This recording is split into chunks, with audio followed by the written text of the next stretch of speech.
Do not make life-changing decisions when you are not feeling like yourself. She quoted one of her old friends. There would be time to make plenty decisions later.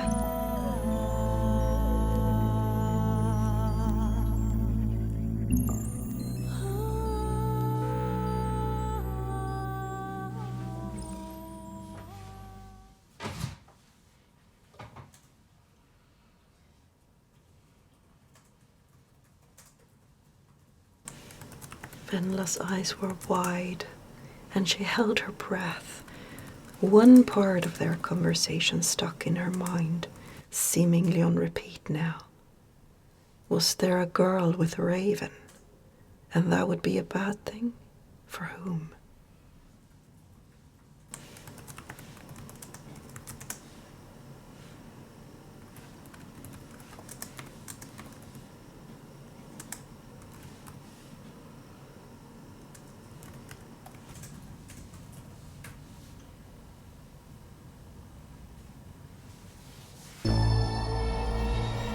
Oh, hello, she said good-naturedly, as she kept her gaze locked on the black shape.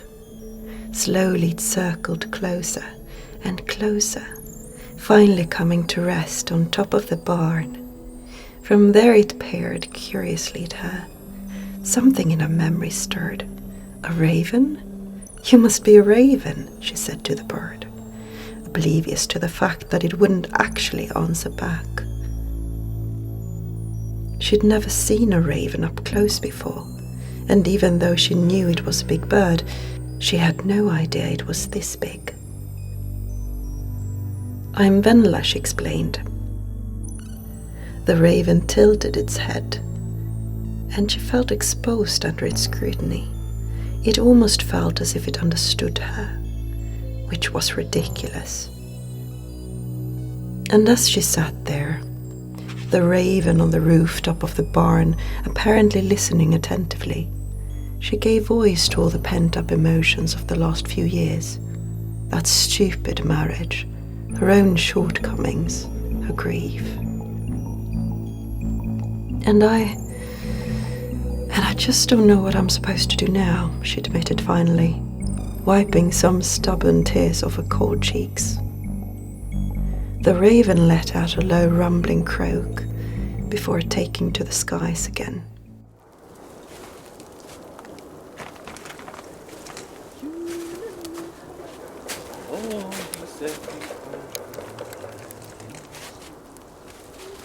Klara ögonborden, julen är här. I våra mörka länder kom. Låt oss ta varandras händer. Okay, so you have a new book. Yeah, it's called The Raven in Her Heart. Raven in Her Heart. Is there a subtitle to it? Yeah, it's a Yuletide novella. Yuletide novella, okay. What does that mean? It means that it's a little shorter. I mean, it's still over 100 pages, but it's a little shorter story, not as complex as a full novel would be. Okay. But I decided that I wanted to dive into old Christmas traditions and make it a little cozy. There are some adventure in it too, but it's a little more focus on this feel-good that you want around the Christmas holidays. Oh, okay. And the story is about a woman that have left all the bad things behind. Yeah, so to say. She's kind of, I wouldn't say running away, but her life has kind of fallen apart. Her marriage wasn't what she expected. Her husband wanted a divorce. She's feeling kind of betrayed and alone and.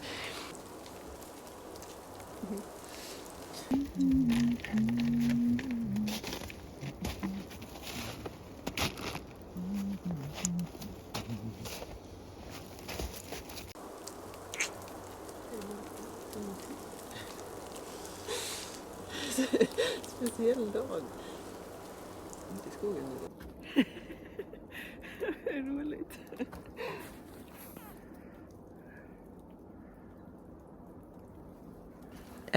And then the raven wants her to follow. And she's like, I'm a crazy person if I follow the raven. But part of her can't resist it. So she follows the raven, and she ends up in a magic world, the elemental realm. And it turns out that the raven is some kind of shifter. Yeah. So the ravens have been cursed. She comes to a kingdom that is, it looks really deserted, and it's crumbled with time. But there's a lot of ravens there, and they're waiting for her. And she thinks, oh no, this is like a horror movie, She skied down what she figured was the main street, looking around. The windows gaped at her. They were all dark, and some were even broken. The houses appeared as lifeless as the streets. It's deserted, she complained sadly, all hopes of warmth and comfort vanishing. The raven croaked repeatedly, and she wondered if she imagined a morose note in its voice. Other croaks joined in, rising from various rooftops. Shocked, Venla looked up to see many more ravens, staring back at her curiously. The sight was unnerving, and suddenly she felt as if she was part of a horror movie. A deserted town in a magical world, and hundreds of ravens. Didn't this effectively qualify as a horror movie setting? She silently repeated the words of the travelers she had heard the other day. A girl and a raven. Well, quite a few ravens to be exact.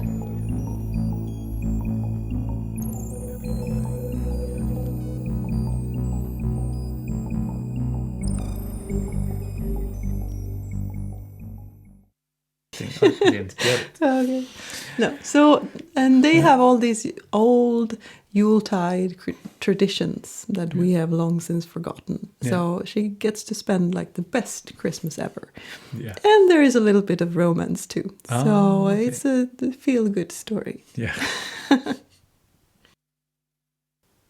So how is this world that she comes into? The elemental realm, I thought the way I've constructed it is that it consists of many different kingdoms. Some are hidden from sight, and others are quite obvious. And the idea is that it can become many, many books, and we can visit many different mythical creatures. So let's see where it takes us. Yeah. But the raven is a little bit stolen from Norse mythology. Odin's ravens, the bird of wisdom, and they represent. They were called Hugin and Mugin, and they were. Hugin means thought, Munin means memory, and they represented Odin's intellectual mind. So. Sounds like an interesting story. Yes, I hope so. And perfect for Christmas then also. Yeah. Yeah.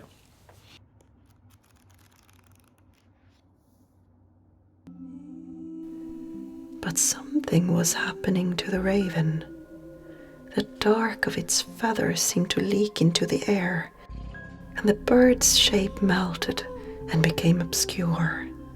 The strange blur now grew upwards until it was far taller than Venla, and only then did the creature return to tangible, fully visible form again. It was no longer a raven. Before her stood the most beautiful man, male, she'd ever seen. Venla's tongue seemed to have glued itself permanently to the roof of her mouth, while she stared back at her raven, wide-eyed, the raven in her heart, who was nothing like a raven at all. So quiet, this part. No room for mistakes.